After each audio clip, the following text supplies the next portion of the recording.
Good evening, students. Today we'll start with the second last chapter from Economic Development of India, second book. So we'll start a very simple chapter, not very complicated, but a very important chapter regarding environment. Okay, and environment and sustainable development. What is environment? We know very well. आपकी एक technical definition होती है environment की. And what is sustainable in today's world, this sustainable development is very relevant. Okay, because it seems to me that we have reached to the brink of something disastrous, and that's why it is very important for us to save all the resources. So उसकी सबकी definition हम देखेंगे. जो sustainable development की simple definition ये है कि using all the resources in judicious manner so that future generation would not be lacking any such resources for their use. मतलब आपको इतने अच्छी तरह से ये रिसोर्सेज यूज़ करना है कि जो आने वाली पीढ़ियां हैं उनको कुछ जो है they must not lack all this essential resources. So the judicious use of judicious use of resources is very important. Got it? And you have to use the resources in such a manner that in future they would be replenished in a proper manner. So the totality of all resources जो भी है इस धरती पर वो सब क्या है environment के तहत आएगा. आपके हवा, पानी, जो भी चीज़ है.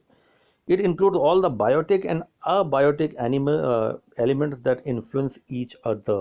है ना? क्या है biotic और abiotic हम देखेंगे सारी चीज़ें. In a way, if you talk about whatever is there on the earth, a sort of symbiotic relationship is there between human beings and all the other elements of earth. ठीक है?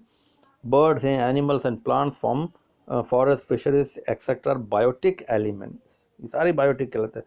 And we have a symbiotic relationship with everything which is there. हम भी animals में ही आते हैं एक तरह से. ठीक है ना? Got it? तो वो ये सब जो हैं ये सब लाइव कहलाते हैं. They have the life in a way. Abiotic में क्या हो गया? Non living elements like air, water, land, rocks and sunlight. ये कहने को तो नॉन लिविंग है but they are very essential for our living. देखो हम लोग लिविंग है तो हमारी लिविंग किस पे डिपेंड है? नॉन लिविंग पे. ये समझने की कोशिश करें. ठीक है ना? तो फंक्शंस ऑफ द एनवायरनमेंट क्या हो सकते हैं? एनवायरनमेंट के फंक्शंस. पहले environment supplies resources, both renewable and non renewable resources. Coal है, वो कोल जो एक नॉन रिन्यूएबल है ना? रिन्यूएबल में क्या हो गया? आपका सनलाइट हो गया, विंड हो गया. ठीक है ना?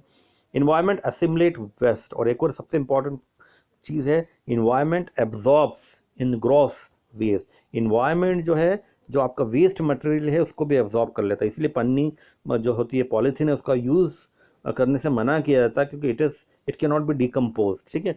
Environment sustain life. आपकी जो लाइफ चल रही है अभी वो किसकी वजह से चल रही है? Because you are continuously breathing. There is an exchange of oxygen and carbon dioxide atoms. Carbon dioxide and oxygen atoms एक दूसरे को हम एक्सचेंज कर रहे हैं. इन्वायरमेंट को कुछ दे रहे हैं और इन्वायरमेंट से कुछ ले रहे हैं. ठीक है ना? और environment enhances quality of life.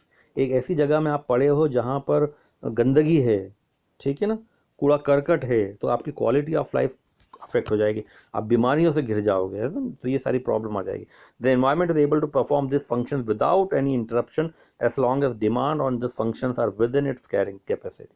अब environment is ready to give you everything provided you use all the resources of the environment in a judicious manner. ठीक है?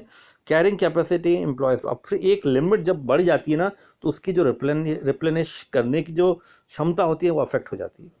Resources extraction should remain below the rate of resource generation. ये आज की तारीख में क्या हो रहा है कि रिसोर्स रीजनरेशन जो है वो कम हो गया, रिसोर्स एक्सट्रैक्शन जो है वो बढ़ गया है और रिसोर्स रीजनरेशन कम हो गया. तो ये कारण है कि जैसे आप फॉरेस्ट है, फॉरेस्ट को लगाने की the rate of afforestation is less than the rate of deforestation. उसकी वजह से सारे के सारे फॉरेस्ट डिजर्टिफिकेशन हो जाता है या डिजर्ट में कन्वर्ट हो जाते हैं. Generation of waste should remain within the absorption capacity of the environment. Waste भी, हर चीज़ की एक लिमिट होती है. ठीक है? If this two countries are not fulfil then environment crisis occurs. ठीक है ना। Absorptive capacity of the environment means the ability of the environment to absorb degradation. आप जो भी गंदगी करोगे, डिग्रेडेशन करोगे, वो एनवायरनमेंट एब्जॉर्ब कर लेगा। But the thing is that एक लेवल होता है हर चीज़ का। The various reason for environmental crisis are population explosion, है ना, और इंडस्ट्रियल रिवॉल्यूशन ने बहुत नुकसान किया है, ठीक है, जितने भी यूरोपियन कंट्रीज थे, ठीक है ना।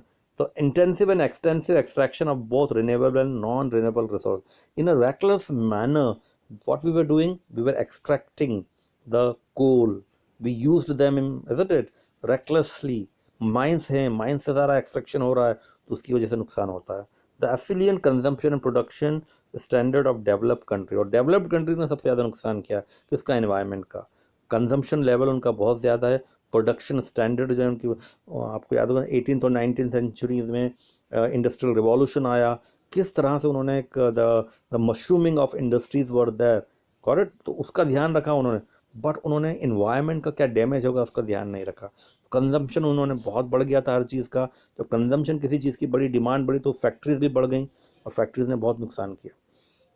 और रिन्यूएबल सोर्स का मतलब मैंने बताया आपको कि दो sources which can be renewed without the possibility of the resource being depleted or exhausted, okay।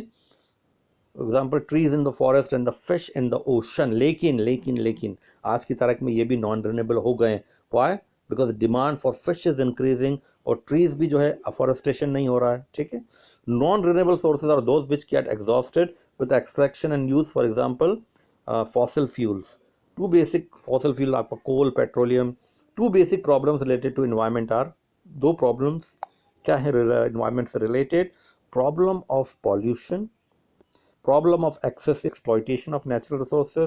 Pollution is contamination of useful things such as air, water, land, etc. with undesirable or harmful materials like foul gases, smoke, poisonous chemicals। जब ये सारी चीज़ें रिसने लगेंगी environment में तो pollution होगा। और आज की तारीख में यही हो रहा है मेट्रो सिटीज़ में, मेट्रोपॉलिटन कॉस्मोपॉलिटन सिटीज़ में जो हवाएं जो हो गई हैं कैसी हो गई हैं, जहरीली हो गई हैं। कार्बन मोनोऑक्साइड का लेवल बहुत बढ़ गया है, ठीक है ना। The major forms of pollution are air pollution, water pollution, noise pollution and land pollution। इनके सबके ऊपर क्या है, माइंड पॉल्यूशन। जब आपका दिमाग में पॉल्यूशन भरा है या कुछ क्या कहना चाहिए क्रूकेडनेस आ जाती है, तो फिर आप क्या हो जाता है, ईगो हावी होने लग जाता है। ये चारों चीज़ें होती हैं। You will feel that I am above the nature. तो फिर रिजल्ट क्या होता है, air pollution, water pollution, noise pollution and land pollution, ठीक है। Global warming is a gradual increase in the average temperature of earth lower atmosphere. Global warming भी एक problem है इंडिया के अंदर। जो ग्लेशियर से वो मेल्ट हो रहे हैं, क्यों? क्योंकि टेम्परेचर बढ़ रहा है, एवरेज टेम्परेचर, जिसकी वजह से गर्मी बढ़ रही है, ठीक है ना। उसका कारण क्या है, कार्बन डाइऑक्साइड गैस की जो मात्रा है एनवायरनमेंट में वो बढ़ रही है।